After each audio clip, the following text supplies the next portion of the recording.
Prezados irmãos espíritas, mais uma vez estamos voltando à presença de vocês através do vídeo, dando sequência a vários estudos que nós temos feito em torno da comunicação dos espíritos e como elas se processavam.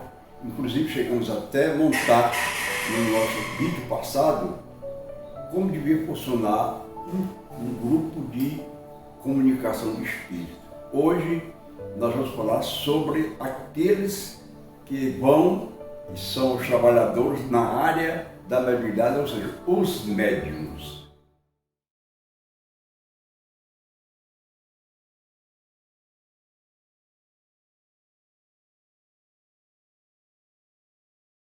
Então, nós vamos falar abordar este assunto porque é exatamente uma das partes mais que nós desenvolvemos das casas espíritas e é a parte científica da doutrina espírita. Queiram ou não queiram os companheiros. Nós estamos dentro de um laboratório, uma reunião mediúnica é um laboratório. Vamos trabalhar com pessoas de vários níveis intelectuais, são pessoas às vezes de uma moral que não é elevada, são pessoas até mesmo que vão ali por segundas intenções, segundos interesses. Então, para se fazer uma seleção, as casas espíritas passam por momentos difíceis, porque são pessoas que buscam a casa, que são portadoras desse tipo de mediunidade, e a casa não vai tentar mudar o pensamento daquela pessoa que busca a casa espírita. Então, mediunidade quer dizer intercâmbio entre o mundo material e espiritual. Quer dizer, é o meio pelo qual uma entidade ou um espírito aproveita aqueles sintomas que nós estamos sentindo, que é o desabrochar de uma sensibilidade psíquica, e eles então, a pessoa às vezes não sabe o que significa aquilo, e os espíritos passam a utilizar aqueles tipos de variação, digamos assim, de energias no corpo daquela pessoa. E, normalmente, para poder eles se manifestar, tem que usar a mente daquela pessoa. Porque é através da mente que ele vai começar a jogar suas ideias. E a pessoa vai, ou através da psicofonia, ou através da psicografia, vai passar para aquelas pessoas o que está acontecendo com ele. Às vezes não sabe que morreu, às vezes chega chorando, gritando, gemendo. Então ele vai passar aquilo para aquela pessoa que está dirigindo os trabalhos. Não resta dúvida que vai acontecer isso. Então a mediunidade, os médiuns, o ideal para os médiuns, se eles pudessem todos frequentarem, antes de sentar nas mesas de intercâmbio, de uma mesa para estudos, para conhecimento daquilo que eles vão desempenhar numa casa espírita quando chamados para as mesas de intercâmbio com o mundo espiritual. Porque as comunicações espíritas, na hora que nós nos sentamos em torno de uma mesa, e que tem um companheiro que vai acompanhar os trabalhos, é aquela pessoa indicada para conversar, para dialogar com aquela entidade que está se manifestando, estamos ali às vezes com 6, 8 pessoas. E nem todas estão com os pensamentos positivos. Muitos estão ali, digamos, com vários tipos de pensamentos negativos. E não pode acontecer, porque se acontecer, a reunião pode sofrer desgaste. Então eles isolam. Se estamos isolados, nós não podemos, de forma alguma, durante aquele momento que está ocorrendo, as comunicações, as ligações mental entre uma pessoa e uma entidade espiritual, com os pensamentos, pensando em casa, pensando no dia de amanhã o que é que vai fazer, pensando em que a reunião tem que terminar mais cedo, não pode. quando você for para uma reunião mediúnica, vá completamente desprendido de tudo que é do mundo. Tem um horário para entrar? Tem. Mas para sair, não depende do médium, depende mais do curso dos trabalhos, dos tipos de comunicação que vão ocorrer. Tem delas que precisa a pessoa gastar 10 minutos, 5 minutos, outras são mais rápidas. Então nós não podemos determinar que nós vamos terminar a reunião no horário X ou B. Não podemos. Então ela tem para começar? Tem, mas no curso dos trabalhos nós vamos acompanhar o desenvolvimento das comunicações e como nós estamos atingindo os nossos objetivos em orientar aquela entidade que está chegando naquele momento. Às vezes são espíritos muito agressivos, que querem até mesmo, digamos assim, jogar coisas nas pessoas. E é uma particularidade interessante que eu queria chamar a atenção dos nossos irmãos médios dos grupos espíritas. Não cruze as mãos na hora da reunião. Coloque as mãos abertas sobre a mesa. Porque nós temos o lado positivo e o lado negativo. Quando nós juntamos as mãos, estamos criando quase um curto-circuito magnético em nosso corpo. E isso traz muita complicação até para a comunicação. E às vezes os espíritos até não sentem a facilidade de se comunicar porque nós não estamos sentados normalmente para um ato daquele tipo, que é um ato divino, é um ato em que nós vamos conversar com seres que já partiram deste mundo. Então, dentro do campo da mediunidade, os meus irmãos podem até saberem, mas eu vou lembrá-los, existe, durante o transcurso de uma reunião mediúnica, os médicos são videntes, os médicos são audientes, os médios passistas, os médios de efeitos físicos, os médios de incorporação. Então, durante uma reunião mediúnica, muitos desses companheiros poderão receber entidades dentro do seu campo magnético, dentro do seu campo das suas sensibilidades que ele sente. Quantas e quantas vezes, às vezes nós estamos sentados e orientando os espíritos, quando um médium pede um lápis em papel. Ele não é aquele médium para receber a entidade, o espírito vai escrever através do braço dele. Isso não é a primeira vez, nem a segunda vez que tem ocorrido esses fatos. Também, quando se trata de reuniões de efeitos físicos, esta que é isolada, totalmente isolada, porque as pessoas têm que acompanhar determinações materiais e espirituais para que ocorra o fenômeno. Porque o médium que vai para a cabine, que é um médium chamado de efeitos físicos, ele vai doar energias.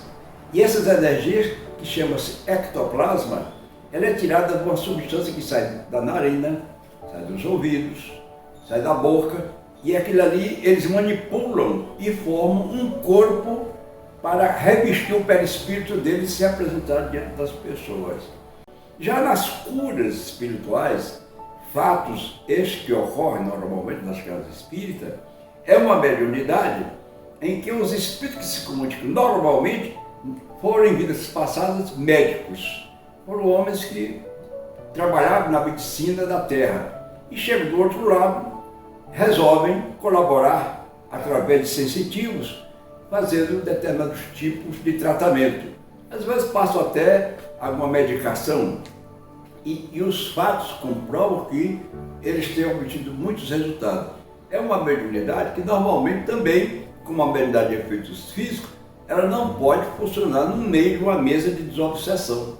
Não pode, porque é outro tipo de energias que estão ali dominando aquele ambiente. Já o médium, este médium que funciona como médium cura, tem um grupo específico de trabalhar, que é pessoas para ficar anotando a que a entidade passa, procurando ouvir as recomendações que aquele espírito está passando por paciente às vezes. Então o grupo é isolado.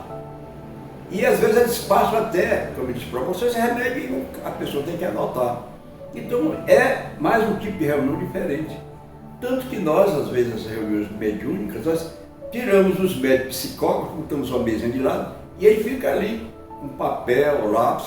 Se ele sentir alguma sensibilidade, ele apanha o lápis e pode escrever suas mensagens, mas não na mesa de desobsessão de tratamento espiritual, porque é totalmente diferente das energias que ali vão circular. Os tipos de entidades que vão se comunicarem são espíritos que ainda não têm noção do que está se passando na vida deles. Tantos que às vezes eles chegam e não sabem que morreram. Eles chegam totalmente assim, desorientados.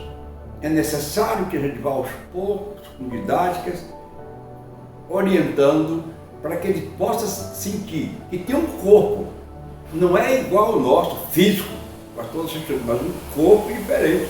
É um corpo espiritual que nós chamamos perispírito. E esse perispírito é uma matéria muito sutil. E é esta matéria aí que às vezes eles revestem nas mesas de efeitos físicos. Existem os médicos também que são portadores, digamos assim, de mensagens. É aquele que senta-se e as entidades que se comunicam não são sofredores, não são espíritos que vão ali em busca de algumas interrogações a respeito do seu estado espiritual. É aquele que já recebe o espírito esclarecido durante o trabalho e traz uma mensagem para o grupo. Então já tem aquela categoria de espírito afinado com ele. Então ele também aproveita aquele momento para trazer para os companheiros uma mensagem de esclarecimento, às vezes, de recomendação. Então as mediunidades são muitas mediunidades que existem no mundo inteiro. Agora é claro que muitas pessoas que buscam a doutrina espírita com alguns sintomas, elas não sabem nem o que está se passando com elas, pensam que é uma doença física. E durante essa entrevista que ela vai ter com uma pessoa que tem conhecimento de doutrina espírita, ele vai saber se é algo espiritual ou algo físico. Se é espiritual, ele não vai imediatamente mandar uma pessoa daquela com esses sintomas para uma mesa mediúnica. Ele vai recomendar um grupo, que se chama grupos de educação mediúnica, fazendo estudos, e então preparando aquela pessoa para quando depois que ela começar a dar passagem às entidades espirituais, ser conduzida para os grupos de trabalhos mais profundos. Por isso a mesa não deve ter nada, somente as pessoas que vão, naturalmente, dar passagem àquelas entidades e o doutrinador que está ali ao lado para dialogar com estes espíritos que vão chegar. É possível que durante o curso de um trabalho como esse, a maioria dos espíritos, eles tiram a energia do médico, porque aquilo faz bem, ele se sente bem, ele se sente mais leve. E eles tiram aquelas energias e os médicos, quando terminam a reunião, estão ali num estado, digamos assim, de falência, num estado de inanição, de muita falta de energia. Porque o espírito, então cabe aí, já é a parte de quem dirige o trabalho, pedir ao espírito que ele possa se afastar, mas não leve as energias do médium. Porque ele faz isso automaticamente, ele se sente menos faz isso. Então vocês vejam que é uma reunião científica. O que se passa ali, se você for estudar profundamente, como estudaram os grandes mestres que apresentaram livros e mais livros sobre o assunto, que tipo de recomendação eles fazem? Como é que eles agem? Como é que eles acham que nós devemos nunca entrar, por exemplo, em debate com o espírito, nem agredir os espíritos? Temos que ter muito cuidado em dialogar com essas entidades que chegam. Também nós não sabemos quem é às vezes. Eu já tive a oportunidade de ir em reunião mediúnica, um padre chegar para mim e pedir: meu irmão, eu queria celebrar minha missa. Só eu estou dando um exemplo para vocês. Imediatamente, pois não, meu irmão, pode celebrar sua missa. E foram 30 minutos, toda vez escutando a missa do padre. Eu deixei que ele fizesse aquilo, como um desabafo. Quando ele terminou, eu digo: meu irmão, muito parabéns, muito obrigado por tudo isso, mas eu queria lhe dizer uma coisa que você não percebeu. É que você recitou tudo a sua missa aí, com muito respeito, com toda a fé, mas você hoje é um espírito, você já desencarnou. Aí eu fui o processo de levar ele, o esclarecimento que ele já pertencia ao mundo dos espíritos. E ele tomou um susto, e ali ele despertou, disse, mas poxa, por que na minha religião nunca me ensinaram essas coisas? Não, porque lá a filosofia deles era outra. Assim, meus queridos amigos, eu espero que tenha contribuído para que vocês, ao formar os grupos de vocês, tenham muito cuidado, tenham muita serenidade, não procurem magoar as pessoas, sempre sabendo que tem uma prece para abrir, uma prece para encerrar, façam as suas meditações, pode fazer, mas estou deixando essas recomendações, e se alguém tiver alguma pergunta para fazer do assunto, entre no nosso live, né? E faça as suas interrogações que, em outros trabalhos, a gente poderemos responder às suas indagações. Paz e saúde.